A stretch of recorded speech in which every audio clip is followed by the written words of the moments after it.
Hola, ¿cómo están? Bueno, en este video les explicaré cómo se implementó la calidad en un desarrollo de software que fue para un cliente, realmente era para un banco de Ecuador, donde pues al principio nos dijeron que la idea era migrar esto hacia un escalamiento horizontal, ¿sí? Que ellos querían escalar ciertas funciones de manera horizontal. Eh, Volviendo un poco como a la historia de cómo llegaron ellos a esa conclusión, que fue lo que nos pidieron, y después nosotros dimos la propuesta hacia dónde queríamos migrarlo, realmente que fue una arquitectura de microservicios. Empezaba que ellos tenían una arquitectura monolítica y estaba empezando a tener cuellos de botella y no habían detectado en qué parte realmente. No sabían si era a nivel de base de datos o si era a nivel de backend o en algún procedimiento o función que se estaba ejecutando. Entonces, lo que encontramos fue que muchas cosas, eh, o sea, para la época que lo hicieron, digamos, usaban técnicas como pooling, que es que tú quieres ver si algo cambió de estado, entonces cada 10 segundos estás bombardeando la base de datos a ver si ya cambió esos estados. No había mensajería síncrona, no había sockets, no había nada para avisarlo. Lo que hicieron ellos fue en su momento, al darse cuenta de que tenían estos cuellos de botella, tratar de escalar horizontalmente, por decirlo así, pero la arquitectura monolítica que tenían no daba para esto, porque empezaron a ver información duplicada, la base de datos totalmente murió, porque si antes estaba con una sola instancia del monolito, ahora eran dos bombardeándola y cayó realmente. Analizamos muy bien lo que viene siendo el monolito. Fue mi primera experiencia como en decisiones de arquitectura para ese momento y lo que le ofrecimos fue realmente una migración, evolución hacia lo que viene siendo microservicios con Spring Boot, partiendo de que tenían realmente el backend en Java, una versión realmente muy legacy. Entonces empezamos a hacer esa migración sin obviamente tumbar la operación como tal del banco. Entonces, habían unos módulos críticos que ellos nos pedían, en especial lo que viene siendo los módulos de las transacciones, que también querían integrarlo con unos APIs externos de otros proveedores. Lo pongo como a muy ejemplo acá de Colombia, que viene siendo, no sé, contactarse con los servicios de Nequi, Breve, DaviPlata, tal vez enlazarlo con centrales de riesgo para los estudios criticios, cositas así, que eran los que nos pedían. Entonces, eh, para ese momento, pues pasamos lo primero que fue el software por un escáner del sonar y nos dimos cuenta de que tenían un montón de cosas que arreglar. Cabe decir que en el momento que lo hicieron, puede que cumpliese con los estándares de calidad, pero si nos vamos a la actualidad, o sea, el software se puede haber corrompido debido a tantos hotfits, eh, muchas cosas que lo, lo, lo dañaron, por decirlo así. Sí, o sea, del objetivo principal realmente se dañó, o quizá para la época que lo hicieron, eh, no habían como esos estándares de calidad, todo iba más enfocado hacia que si funciona, está bien. Las pruebas del QA no habían pruebas de cobertura, si nos damos cuenta habían duplicación de código y así. Entonces, ¿qué fue lo que hicimos? ¿Qué fue y cómo lo puedo plasmar con lo que viene siendo con los estándares de calidad del software? Entonces, en la primera etapa, pues obviamente está la idea es no caer en lo que viene siendo la deuda técnica, no hacer hotfix rápidos mientras se está haciendo la migración. Y para eso, pues el PSP nos ofrece pues un sistema de defensa realmente. Entonces, lo primero que vamos a hacer es la planeación como tal. Entonces, en este momento nos vamos a dar cuenta cuánto tiempo nos va a tomar separar la lógica del negocio del monolito hacia los microservicios. Entonces, ¿qué es lo que vamos a hacer al principio? Esto es un patrón que se llama Strangler Fig Pattern. Entonces nos dice que la migración obviamente no va a ser total, va a ir de a pocos, ¿ok?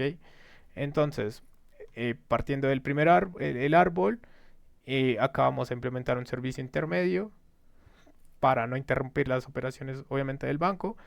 Y en esos servicios intermedios lo que va a hacer es ir guardando información y pasando ya sobre los pequeños desarrollos que vamos teniendo. Y finalmente, cuando el desarrollo esté totalmente completado, ya no va a tocar el monolito, sino que va a pasar directamente a lo que viene siendo nuestro microservicio en este caso, para el de transacciones, que fue el más prioritario.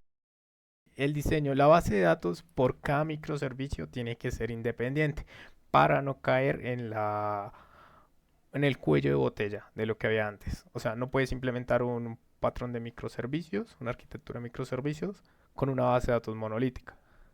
O lo haces y en la noche haces, reúnes los datos y vas y guardas en la base de datos monolítica, que fue uno de los requerimientos que también surgió mientras el desarrollo. Entonces hay dos bases de datos, así lo prefirió el cliente.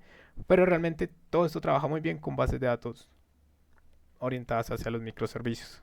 Acá, si te das cuenta, hay un gateway. Estos desarrollos realmente se hacen con lo que viene siendo Webflux para el tráfico enorme de información. Entonces esto no va a colapsar y direcciona a cada uno de los microservicios dependiendo del tráfico que él va a tener. Asimismo se va a hacer su desarrollo, ya sea orientado a entornos con paralelismo, asíncronos, hilos, así, o entornos muy realmente sencillos. Entonces puedes usar soluciones de Webflux o también lo que viene siendo Spring MVC Web, el enfoque clásico, por decirlo así. Eh, la idea es que cada uno de estos microservicios que están acá pueden escalarse horizontalmente. O sea, yo puedo tener dos instancias, tres instancias de incluso de este servicio que está en naranja sin afectar realmente el funcionamiento de todo el software. Eso es una de las grandes ventajas de los microservicios. Para esto, si te das cuenta, por acá hay un fragmento de código que no puedo mostrar todo. Estas son de las primeras versiones, las primeras. Lo que hacía era que había un servicio de transacciones y otro servicio de cuentas. En el de las transacciones miraba qué tipo de cuenta era y así mismo iba y empezaba a hacer como los cálculos rápidos de que si ingresaba o retiraban y así. Acá simplemente habían transacciones. Entraba dinero o sacaban dinero. Ya, no había más. Entonces gran parte de la codificación se fue con pequeños modulitos así. Y si no logras ver acá, hay algo que se llama Fetch. Había caché también para este caso. Y con este Fetch lo que hacía era consultar, digamos, de vez en cuando, a ver si sacar datos muy específicos del cliente dependiendo del tipo de transacción. Digamos, consultaba el país y demás. Sí, pero eso ya son muchos detalles técnicos. ¿Qué pasaba también? Habían revisiones en este caso, y no solo revisiones a nivel de código, sino que la idea era muchas veces reunirse con el mismo cliente para darnos cuenta de que muchas cosas que estaban implementadas en el monolito realmente habían desaparecido ahorita para la época. Ellos ya no estaban trabajando con cosas que eran cheques, y teníamos algo ahí con cheques que no sabíamos qué hacía. Y entonces dijeron, no, descarten totalmente lo de los cheques, nosotros vamos a tener el histórico, háganos desde el front un puente para consultar los que ya en algún momento hubieran, pero ahorita no trabajamos realmente con cheques en físico, realmente vamos orientados todo hacia la virtualidad. Entonces por ahí se descartaron cositas. Eso es como la más grande, realmente hay muchas tareas muy pequeñas. Entonces también es ideal en estas revisiones el detectar fallos en la seguridad, la lógica, realmente todo esto antes de pasar a productivo. Y la idea es tratar de reducir la deuda técnica desde el inicio, no, sí, al final lo arreglamos. Eso es lo peor que puede haber. Listo, acá tenemos unas pruebas que pasaron con el sonar. Mm, Esto fue de lo que logramos hacer después, con todo el proyecto, ese era el Sonar en general, de uno de los microservicios, creo que era el de transacciones como tal. Y pues bueno, la idea es siempre tener las pruebas de cobertura. Esto fue en las primeras versiones. Las pruebas de cobertura lo más alto, o sea, aquí nos apoyamos mucho de la inteligencia artificial porque nos daba casos de prueba que realmente como desarrolladores no contemplábamos. Entonces nos hacía los happy path, los un happy path, las duplicaciones de código, todo esto orientado hacia la calidad de lo que nos da SonarQube, de que nos, o sea, no simplemente es calidad hacia clientes, calidad hacia nosotros también como los desarrolladores, porque nos indicaba de que el código era difícil de entender, que habían cosas que se podían refactorizar. Entonces, aparte de integrarlo pues en el Sonar, que eso era cuando ya pasaban todas las pruebas, también usábamos plugins en lo que viene siendo en el entorno de desarrollo, en el IDE, y nos colabora realmente hacia acá, cosas que no existían antes. Sí, antes programabas y el que se inventara el estándar, el que se inventara la arquitectura, era cómo funcionaba la cosa, el que quisiese documentar, lo hacía de esa forma. El código que, digamos, cambiabas de una versión a otra, muchas veces se comentaba el código antiguo y se integraba algo nuevo, por si algo se rompía, entonces descomentabas el código viejo y ya. Sí, Sonar y la documentación, lo que viene siendo con Git, todo eso nos lleva a que el desarrollo del código sea lo más eh, fácil de entender, las mejores prácticas y seguridad incluso incluye todo eso. Entonces, siempre trabajamos orientado a Sonar. Incluso en las vacantes, cuando se publicaban para reclutar desarrolladores para este proyecto, se les pedía sí o sí que supieran sobre Sonar y les hacíamos preguntas de Sonar a muchos de las personas. Entonces, importante. Acá en el postmortem, el cliente, o sea, no simplemente es decir, ay, sí, o sea, cumplimos con los requerimientos. No, el cliente lo que nos estaba monitoreando era que los tiempos de respuesta fueran buenos, además de que pudiese él escalarlo horizontalmente, ¿sí? Y no que él fuera allá y dijera, yo lo voy a escalar, o sea, que el sistema detectara y dijera, yo necesito escalar porque me estoy saturando. Hiciera todo eso automático. Entonces, obviamente, esto escapa un poco del backend, del escalamiento horizontal, eso ya es temas de infraestructura, pero como desarrolladores debíamos tener ese control. No, o sea, habían tareas que se ejecutaban cada 10 minutos, otras que era una vez al día, pero cumplían labores muy delicadas. Muchas daban de baja a usuarios, reportaban, daban, aumentaban unos dólares y cositas así, dependiendo. No se podía ejecutar estas tareas dos veces, tres veces. Si el microservicio escaló, un ejemplo, tres veces, ejecutarse esa tarea tres veces y asignarle tres veces el saldo a ese cliente o reportarlo tres veces, sí, porque estaría mal. Entonces usamos también librerías externas para todas estas tareas bloqueantes, que es lo que más adelante voy a explicar en el FODA. Digamos que la fortaleza principal fue la mantenibilidad, porque se usó pues obviamente una arquitectura a microservicios con una arquitectura hexagonal y obviamente patrones solid, lo mejor que se pudo usar, y pues esto nos garantiza de que aparte de que la arquitectura está totalmente desacoplada, aseguramos la longevidad del código. ¿Cómo aseguramos la longevidad del código? Porque es muy fácil de depurar, de agregarle funciones.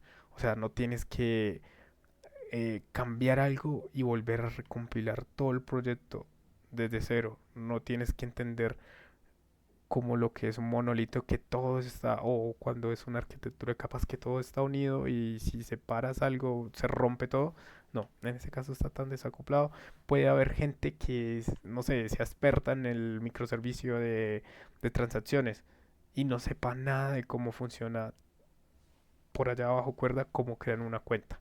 O si hay cuentas de débito o de crédito, cómo funciona lo que viene siendo, en este caso que fue un requerimiento especial, con bitcoins y demás. nadie funciona eso, pero hay equipos, squads, expertos en cada microservicio, que eso fue una de las grandes ventajas.